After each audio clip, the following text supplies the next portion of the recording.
Canada's first Indigenous-led, Indigenous-owned investment dealer has hit a big milestone. Cedar Leaf Capital just celebrated its one-year anniversary. This is a huge deal. That's Cedar Leaf CEO Clint Davis. When we started, we had no clients, we had nobody onboarded, and we ended up being involved in over 60 deals. Extremely exciting, and I'm just very proud of where we landed. And it's not just the number of deals Cedar Leaf has done in their first year that should be celebrated, it's the types of deals they've done.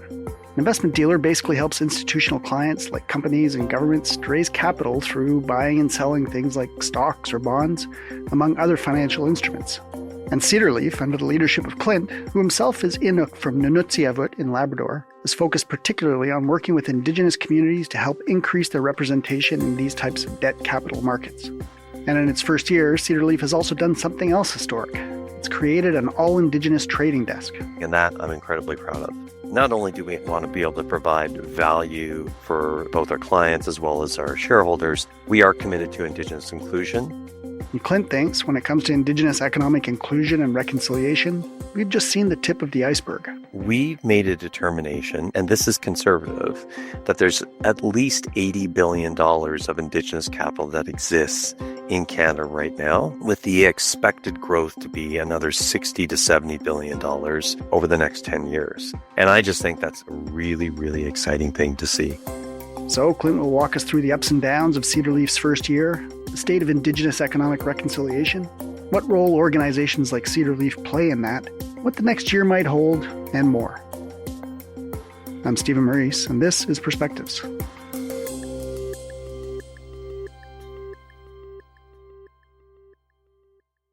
Clint, thanks so much for joining us, and congratulations on the first year of Cedar Leaf Capital. Thanks so much. I'm just really excited with the year that we actually had and really looking forward to the future. All right, well, we're going to get you to tell us all about that first year. But for those who are unfamiliar, maybe just tell us the basics of Cedar Leaf. Yeah, so Cedar Leaf Capital is the first ever Indigenous majority-owned investment dealer in the country. And so it's owned 70% by 2 Indigenous development corporations and 1 First Nation, with 30% being owned by Scotiabank. The communities that own Cedar Leaf Capital is Enchkai Development Corporation, which is owned 100% by Squamish in the lower mainland of BC. Desneti Group, which is owned 100% by English River First Nation in northern Saskatchewan, and Rama First Nation, located just north of Toronto. Cedar Leaf Capital is focused primarily on debt capital markets, and so we try to earn our way into the syndicates of publicly traded companies that are investment grade, that issue bonds in the primary market, as well as governments, pension funds, and an Indigenous entity called the First Nations Finance Authority. And so we do participate in that type of business activity.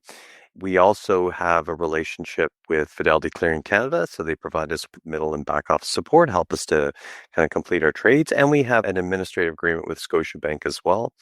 But I have to say that Scotiabank itself, despite the fact that they were the initiators in terms of creating this incredible corporation, they have said publicly that they see their role as standing up the organization, but they are very public in saying they want to divest because the ultimate goal is to have a 100% Indigenous owned and operated investment dealer in the country. What made that historic when Cedar Leaf Capital came about? What was the situation leading up to it, and why was this such a shift from what had existed before? Yeah, so the reason why it came about is Scotiabank itself has an investment dealer, Scotia Capital Incorporated. They were involved in an issuance in the United States. And so a client of Scotiabank asked whether or not anything like this exists in Canada, and if it did, that they would consider working with that company. And so Scotiabank was the one that was really the catalyst behind this and wanted to do something to stand up an Indigenous majority-owned investment dealer. In Canada, capital markets have been woefully underrepresented when you talk about Indigenous people, businesses, and communities. Very few communities were accessing capital markets as a way to provide capital to their community for various projects. Indigenous businesses haven't been looking at capital markets as a way to source their operations. And only a handful, I would guess, of Indigenous people have actually worked in the area of capital markets, either on a trading desk or something of that nature. And so really what we're trying to do here is not only do we see an opportunity to become profitable, valuable, and providing value to our shareholders, but at the same time, we really are committed to Indigenous inclusion. And we want to be able to demonstrate that Indigenous people actually see capital markets as a vital industry to ensure that it meets our respective needs. And maybe for those of our listeners who are not as familiar with capital markets and what happens there, can you just explain briefly what an investment dealer is, what it does? So an investment dealer is sort of almost like a matchmaking service. So what we do is we work closely with issuers, so companies or governments that want to raise money and they want to do it in the market. And what they do is they do it through a structure called a bond. So a bond is debt. And the investment dealer then sells that bond to large investors. So investors that have a lot of money are very sophisticated. And so we call them institutional investors. And this is done by companies, governments. And now I think what we're going to start seeing is more Indigenous communities doing the same thing, which is really, really exciting. Okay. And are the issuers Indigenous governments mostly and businesses, or can it be anybody? Yeah, so anybody in terms of every provincial government would be issuing bonds. The federal government issues bonds. We even seen the Yukon government, so territorial governments have the ability to do it as well. The only Indigenous entity that's issuing bonds right now is the First Nations Finance Authority. And then you can have some one-offs, which is a special purpose vehicle or an entity that brings together either two or many Indigenous parties that actually want to invest or issue a bond in the market. Okay. So tell us what year one of Cedar Leaf looked like. I mean, you were coming out of the gate fresh. This was a new and different sort of institution in capital markets in Canada. How did it start out and what has that first year looked like? Well, I have to say in the first few months, so we're launched October 16th of 2024. A new fiscal year started November the 1st. We did have one deal in November, which was great, but it was pretty quiet for November, December, and even January. During that period of time, we worked closely with Fidelity Clearing Canada to make sure that we were effectively onboarded by them and became a part of their ecosystem to provide us with support. And as a result of that, we had our first deals with CPPIB and the government of Alberta in January. So it was a little quiet to start, needless to say, and a lot of monitoring markets and a lot of phone calls, a lot of meetings, a lot of getting in front of people to talk about the value that we were going to create. And like anything in business, right, it's going to take time where you have issuers and investors who want to see if we can do what we say we're going to do. And so there has to be that trust that has to be built. And we did that. I'm so excited about how the market responded and reacted. Initially, we have to kind of get through and be able to demonstrate that we can do what we say we're going to do. But once we started to really secure that business with some very notable issuers like the Canada Pension Plan Investment Board, the government of Alberta, the government of Ontario. These are large, sophisticated participants in capital markets. And once they had the leadership to do work with us, it really, I think, opened up the door and demonstrated that we were real and that we could create value. And so the thing I'm really excited about is the fact that as hard as it is to start any business, it feels so good to know that the business that you have is business that you earned.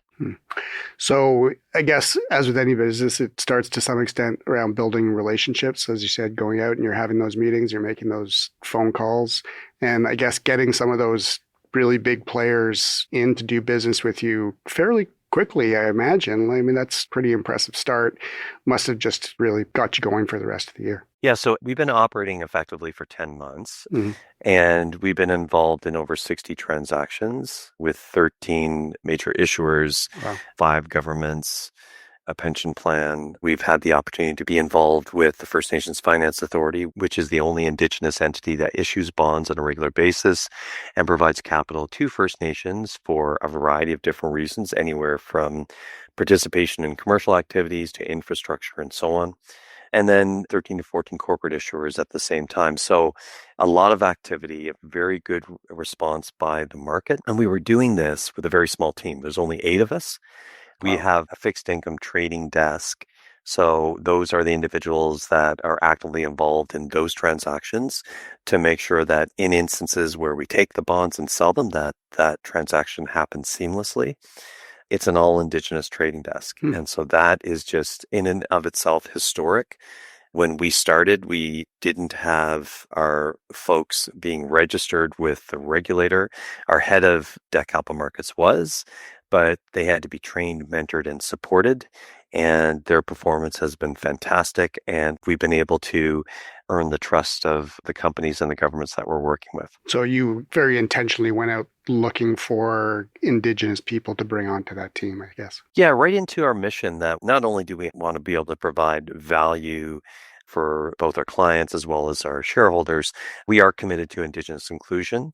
As I had mentioned before, that capital markets have been challenging in terms of Indigenous representation. Our population is growing. It's about 5% of the general population. And there has been improvements in education for sure over the last number of years, which is great to see. There is this incredible groundswell of young talent that's out there that are looking at a variety of different industries and sectors to be able to make their way and have a rewarding work life and career. And so what we wanted to do, because we couldn't really locate any Indigenous people who were currently working on a desk. And so what we had to do is we reached out and through our network found two individuals who have strong financial acumen, business acumen, incredible drive, highly intelligent, but did not have 5 years or whatever on a bond trading desk. And instead, they were willing to learn. And that's where our head of debt capital markets, that's where he's had significant impact. So it's been absolutely exciting. And that I'm incredibly proud of. I've been doing this work for over 25 years and always in the area of Indigenous business and economic development. I've had some great mentors. In fact, I was mentored by a gentleman named Ron Jameson, who was the first ever Indigenous stockbroker. Huh. I think it's exciting to see how we are shaking it up a little bit in capital markets and really, I think, having an influence in the conversation. There's a lot of discussion now that's happening in light of what's going on from a geopolitical perspective in the world and how Canada really wants to build out its own internal economy, which I think makes sense, and to make sure that we're not solely dependent upon one particular trading partner, but trying to broaden that. As a result of that, we should be looking at strengthening our infrastructure internally and having such a strong commitment for Indigenous inclusion to participate in some of these projects without a doubt because of the numbers, as you well know, the capital that's required to build out these projects. Capital markets will be a vital source, and I think we're well positioned to provide value in that regard. I was going to say, given Prime Minister Carney's commitment, he said that Indigenous people and Indigenous concerns were going to be at the center of these sort of nation building projects that he's been talking about. What kind of opportunities does that present generally for economic reconciliation and for an organization like Cedar Leaf? I think it's huge. It's huge for the community. I think it's huge for reconciliation in general. So first of all, in terms of reconciliation and economic reconciliation, I view that as something where you want to see the economy of Canada providing opportunity for communities to be able to participate, add value, create value, and to be full participants in the economy like any other individual company or government in the country. So I think ensuring that we have that commitment for inclusion will do incredibly well for reconciliation. For the communities themselves, being a participant in some of these projects, being involved in business, there is risk associated with it, but there's value being created too, and that results in cash flow, financial wealth, getting to a point where we want to see communities actually managing wealth as opposed to in the past where they were managing and trying to deal with crises and poverty. And so I think this is just a remarkable opportunity. And for Cedar Leaf, I think we're very well positioned to add value in terms of Indigenous participation in some of these medium to large scale projects. So as an example, Stone Lessick 8 was a transaction that took place this past fiscal year.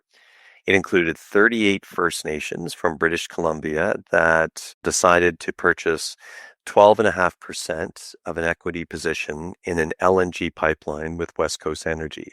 West Coast Energy is a subsidiary of Enbridge. And what they did was it was about $715 million.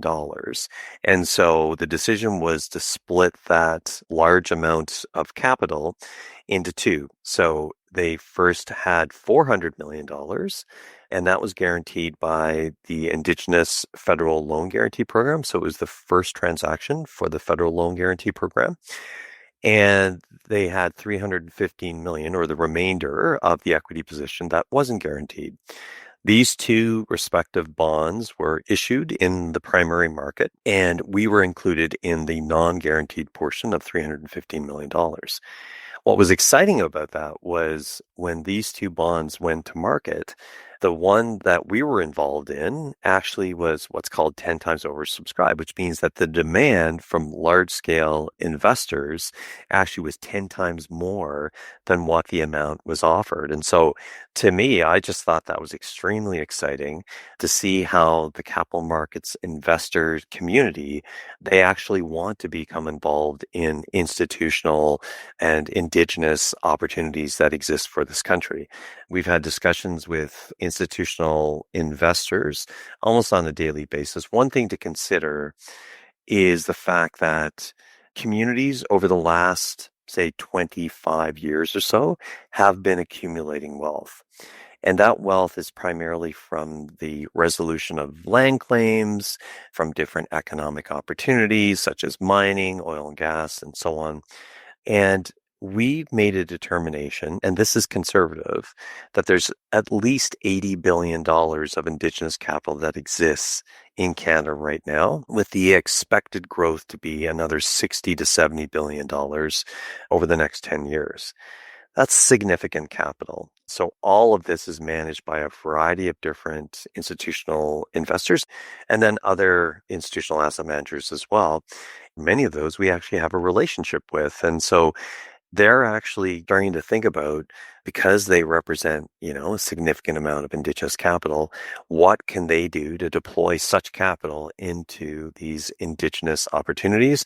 And I just think that's just a really, really exciting thing to see. So that confluence of a significant amount of wealth that already exists within Indigenous communities and those kind of big projects that you were talking about, many of which, whether you're talking about Northern Ontario, Northern Manitoba, all kinds of stuff in BC, by definition has to involve Indigenous people in the development of those projects, which those two things together must make you very optimistic about the opportunities for the future. I think it's a really interesting, from a financial perspective, like a really interesting financial cycle, right? Like you look at Indigenous communities are given this opportunity, and the community or communities that are given the opportunity to participate in a project, they may or may not necessarily have capital from the result of a land claim, right? Some communities have in excess of $1 billion. Others would have, and I'm guessing here, anywhere from 50, 80 to 100 million. It wouldn't be prudent for a community, say, who has $100 million, to take all of that and throw it in one project. That's just way too risky. Mm-hmm. And so they would have to go and try to find another opportunity. If we are given that opportunity to earn our way in and to be able to provide some guidance or support to the community as a result of the experience, expertise we have, as well as relationships with the institutional investors, you look at Indigenous participation in a project, utilizing an Indigenous financial intermediary to access capital that would be Indigenous capital to invest in that project. It's a really interesting cycle that we see. Another entity, which they've been doing this for years anyway, is the Indigenous-led First Nations Finance Authority. And so they're an entity that issues bonds on behalf of their member First Nations, which they have well over 100 to 120 communities. And that capital is issued in the market. We've been lucky enough to earn our way into that particular syndicate.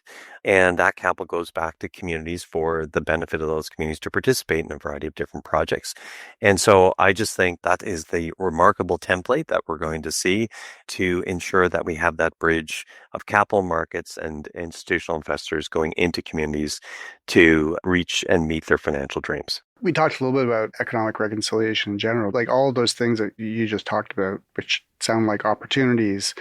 Does it feel like there's actual significant progress being made specifically around economic reconciliation and providing economic opportunities for Indigenous communities and businesses? I really do. And when I talk to other individuals in the space who are Indigenous professionals as well, and they're kind of my generation, sort of 50, 45, 50 plus. You see how I did that? I said 45. I didn't say 50 plus, it's 45 plus. We do notice that there's a difference. We notice that, when we started, companies were saying, why do they have to do this? Why is this important? Why do I have to go and partner with the community? It's rare that we hear that. And in fact, what we're hearing now is how. So companies that actually want to go out, they want to be able to partner with the right communities. They don't know how to do it, who to talk to, how to approach these communities, and what is the value they can bring to the relationship as well. So I think it's a really, really exciting time. And another example of this is the Building Canada Act. There was concern raised about it initially by some Indigenous communities in terms of the engagement they were expected, which was to be in a very short period of time to give some feedback. Despite that process, and I believe that was brought to the attention of the government very quickly on behalf of Indigenous leaders. But when you actually look at the legislation itself, the reference to Indigenous rights, to the Constitution, to the UN Declaration of the Rights of Indigenous People, free and prior informed consent, that's peppered throughout the legislation. It's referenced at least 8 times. And when you hear political leaders talk about that legislation, Indigenous participation as a part of the DNA, I believe that. I actually see it. And I just think this is a really, really exciting time. Coupled with that, as I'd mentioned before, even though there is always a concern around capacity, we still make a small portion of the population for Canada. There is this groundswell of remarkable talent that's happening right now, and many of those individuals are very, very interested in having a positive impact on community. And I think that all of those factors are aligning extremely well to see success for communities at the same time. Okay.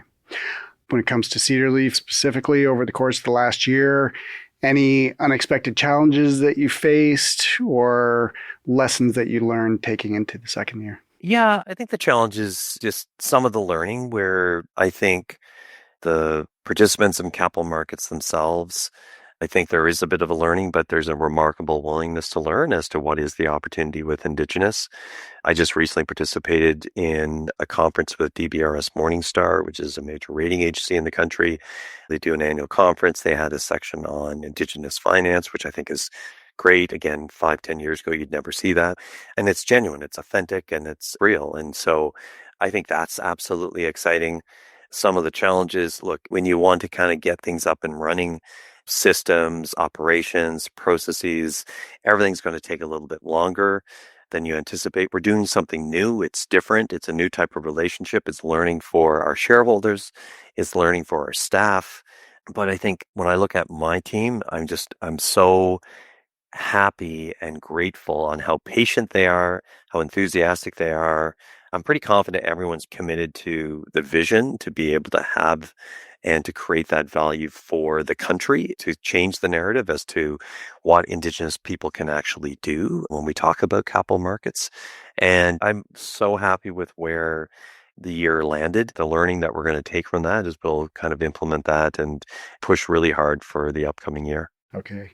And goals for year 2? Listen, growth, there's a lot of opportunity here domestically. I actually think what you'll see is us trying to move our way up into syndicates, but we have to be able to demonstrate additional value to that.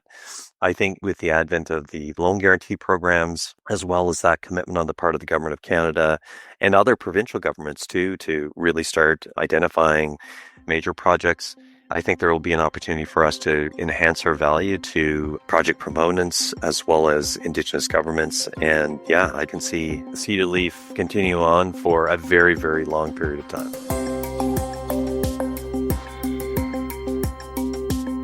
Clint, thanks so much for joining us. Really appreciate it. Great conversation. Thank you so much. It was a real honor to be here. I've been speaking with Clint Davis. He is CEO of Cedar Leaf Capital, Inc. Perspectives podcast is made by me, Stephen Maurice, as well as Armina Lagaya and our producer, Andrew Norton. For a transcript of this episode, as well as other stories, insights, analysis, and thought leadership, visit our website, scotiabank.com/perspectives. We'll see you next time.